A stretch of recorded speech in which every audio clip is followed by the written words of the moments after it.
కుంభరాశి వారికి ఈ వారం మిశ్రమమైనటువంటి గ్రహస్థితి గోచరిస్తూ ఉన్నది.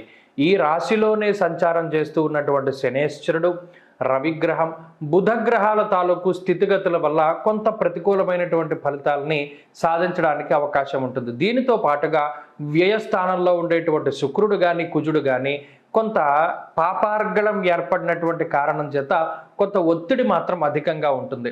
ప్రధానంగా కుంభరాశి వారికి ఈ వారంలో ఆర్థికపరమైనటువంటి లోటు కనబడుతుంది. తలపెట్టినటువంటి కార్యక్రమాలు అవి వరుసగా ఉంటాయి. ఖర్చు పెట్టవలసినటువంటి ధనం చాలా ఎక్కువగా ఉంటుంది.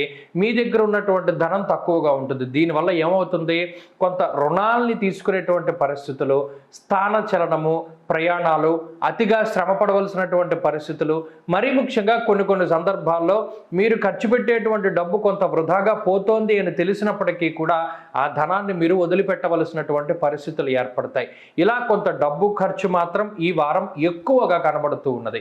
దానితో పాటుగా తిండి నిద్ర వేళకి లేకపోవడము, అనగా కాలాన్ని అతిక్రమించి భోజనం చేసేటువంటి పరిస్థితులు, దేహార్తిచిత్త సంతాపహ తేజోహానిర్మతిర్భ్రంశ అన్నది శాస్త్రం. అంటే శరీరం చాలా ఎక్కువగా శ్రమ పడుతూ ఉంటుంది. అసిస్టెంట్లు ఉండరు, మీ కింద పనిచేసేటువంటి వారు ఎవరో మీకు సహాయం చేయరు. ఏ పని చేసుకోవాలన్నా మీరే సొంతంగా వెళ్ళడం, ఆ పని చేసుకోవడం. ఆఖరికి మంచినీళ్ళు కూడా తెచ్చిపెట్టే వాళ్ళు ఉండరు, మీరే సొంతంగా వెళ్ళి చేసుకోవాలి, తెచ్చుకోవాలి, తినాలి.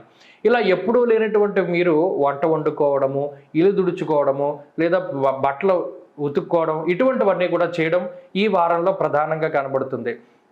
ఎప్పుడు కార్ల మీద బళ్ళ మీద ప్రయాణం చేసేటువంటి కుంభరాశి వారు ఈ వారంలో కొంత పబ్లిక్ ట్రాన్స్పోర్ట్ మీద ప్రయాణం చేస్తారు. అలాగే పబ్లిక్ టాయిలెట్స్ ఉపయోగించుకుంటారు. మరి ఇవన్నీ కూడా ఈ గ్రహస్థితి వల్ల ఏర్పడతాయి. అతి సామాన్యమైనటువంటి జీవనాన్ని గడిపేటువంటి విధంగా ఈ గ్రహస్థితి ప్రోత్సహిస్తుంది. ఇది కావాలని చేయనటువంటివి అయినప్పటికీ అనుకోకుండా ఇవన్నీ కూడా జరుగుతూ ఉంటాయి. ఇవి కుంభరాశి వారికి ఈ వారం ఉన్నాయి. అయితే దీనివల్ల ఏంటి అంటే అది శారీరక శ్రమ మాత్రమే. ఆర్థికపరమైనటువంటి సమస్యలు ఏవి కూడా ఉండవు. కొంత ఖర్చులు ఉన్నాయి కాదన్న కానీ సకాలంలో మీకు డబ్బు వస్తుంది. అలాగే ఆరోగ్య పరిస్థితులు కూడా బాగానే ఉన్నాయి.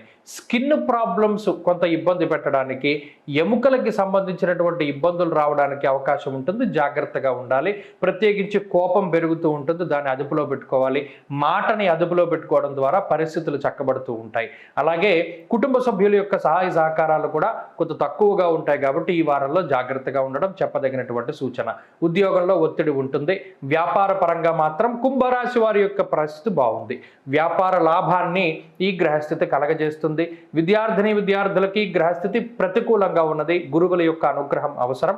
స్త్రీలకు ప్రత్యేకించి ఈ గ్రహస్థితి మానసిక ప్రశాంతతని తొలగిస్తుంది. ఎప్పుడు ఏదో ఒక ఆలోచన, అక్కర్లేనటువంటి ఆలోచనలతో కాలక్షేపం చేస్తూ ఉండడము, వృధాగా సమయాన్ని పోయేలా చేస్తూ ఉండడానికి కారణమవుతుంది. కుంభరాశి వారి ఈ వారం మరింత అనుకూలమైనటువంటి ఫలితాలను సాధించడానికై సూర్యారాధన చేయడం చెప్పదగినటువంటి సూచన. ప్రత్యేకించి ఆదిత్య హృదయ స్తోత్ర పారాయణం చదువుతూ ఉండడం, మాఘప ఆదివారాలు ఉపవాసం చేసి క్షీరాన్నాన్ని నివేదన చేసి తింటూ ఉండడం ద్వారా మంచి ఫలితాన్ని సాధించగలుగుతారు. ఈ వారంలో కలిసి వచ్చేటువంటి రోజు శుక్రవారంగా చెప్పవచ్చును. అదృష్ట సంఖ్య 1, అదృష్ట వర్ణము కాషాయము. తదుపరి మీనరాశి.